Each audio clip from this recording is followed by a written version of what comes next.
بسم اللہ الرحمن الرحیم۔ معزز سامعین، السلام علیکم ورحمۃ اللہ وبرکاتہ۔ پیارے ناظرین، امید ہے آپ خیریت سے ہوں گے۔ اللہ آپ کو خوش رکھے، شاد و آباد رکھے۔ اللہ پاک آپ کی زندگی میں خوب بہاریں عطا فرمائے۔ میرے پیارے عزیز دوستوں، میرے پیارے بھائیوں، میری پیاری بہنوں، تو بیان چل رہا تھا خواجہ پیا کی زندگی کا۔ خواجہ غریب نواز رحمۃ اللہ تعالی علیہ کی زندگی کے حالات میں نے آپ کو رکھے دو پارٹ میں آپ کو سنا چکا۔ 2 پارٹ مکمل ہو گئے، اب تیسرا پارٹ آج شروع ہو رہا ہے۔ تیسرے پارٹ میں کیا ہم نے پیش کیا ہے وہ سنیے، محبت کے ساتھ سنیے۔ اتنی پیاری زندگی میں آپ کو بتا رہا ہوں خواجہ پیا کی کہ اگر آپ سنیں گے اور عمل کر لیں گے تو آپ کی دنیا اور آخرت اچھی ہو جائے گی۔ اللہ پاک آپ کا ہر کام بنا دے خواجہ پیا کے صدقے میں، آپ کی ہر حاجت پوری ہو جائے خواجہ پیا کے صدقے میں، یہ میں دعا کرتا ہوں۔ بنے رہیے چینل پر اور پورا محبت کے ساتھ سنیے، درود پاک پڑھیے۔ میں شروع کرتا ہوں۔ اللہم صلی علی سیدنا و مولانا محمد وبارک وسلم، صلو علیہ الصلاۃ والسلام علیک یا رسول اللہ صلی اللہ تعالی علیہ وسلم۔ میرے پیارے عزیز دوستو، جب آپ کو یعنی خواجہ پیا کو ہندوستان جانے کا حکم ہوا، یعنی میرے نبی صلی اللہ تعالی علیہ وسلم نے آپ کو ہندوستان جانے کا ارشاد فرما دیا، تو آپ نے ارادہ فرما لیا، رخت سفر باندھ لیا اور آپ نے پکا ارادہ کر لیا ہندوستان آنے کا۔ آپ نے پہلے بغداد شریف کا رخ کیا، یعنی آپ پہلے بغداد شریف کی سرزمین پر تشریف لے کر آئے، اور وہاں جب پہنچے تو وہاں آپ نے غوث پاک شیخ عبد القادر جیلانی رضی اللہ تعالی عنہ اور دوسرے مشائخ طریقت سے ملاقات کی اور ان سے فیض حاصل کیا۔ پھر اس کے بعد میں بتایا جاتا ہے کہ پھر خواجہ پیا یعنی خواجہ غریب نواز رحمۃ اللہ تعالی علیہ مختلف ملکوں اور شہروں سے ہوتے ہوئے اور ان جگہوں کے مشائخ سے اکتساب ان جگہوں کے بزرگوں سے فیض حاصل کرتے ہوئے غزنی پہنچے۔ یہاں سلطان المشائخ عبد الواحد سے ملاقات ہوئی۔ آپ کے ساتھ خواجہ قطب الدین بختیار کاکی اور حضرت محمد یادگار اور حضرت خواجہ فخر الدین گردیزی بھی تھے، یعنی آپ کے ساتھ میں قطب الدین بختیار کاکی اور حضرت محمد یادگار اور حضرت خواجہ فخر الدین گردیزی بھی تھے۔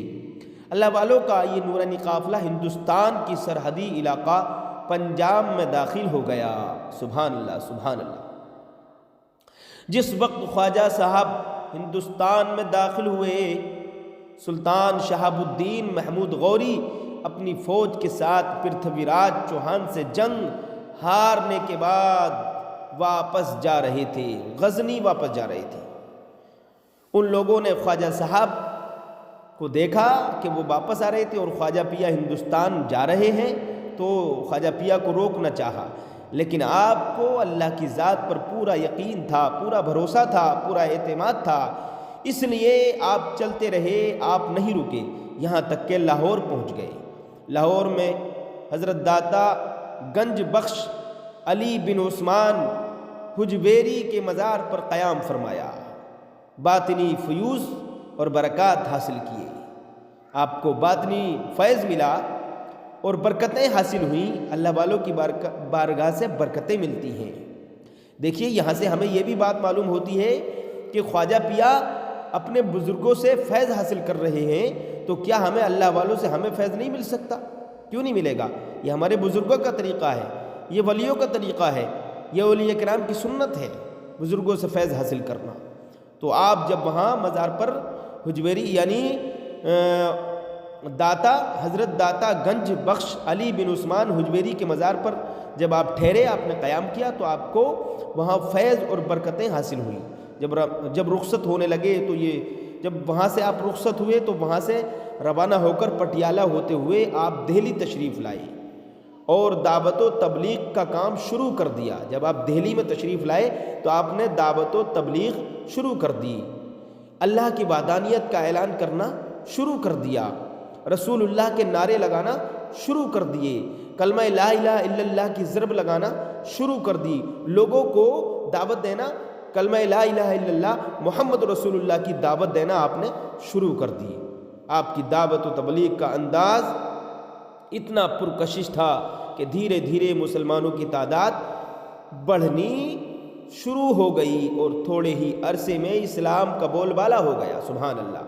یہ حال دیکھ کر وہاں کے دھرم گروؤں نے راجہ کو اکسایا اور خواجہ صاحب کو وہاں سے نکلوانے کی درخواست کی کہ ان کو نکلوائیے ورنہ سارے کے سارے مسلمان ہو جائیں گے، ہم خالی رہ جائیں گے۔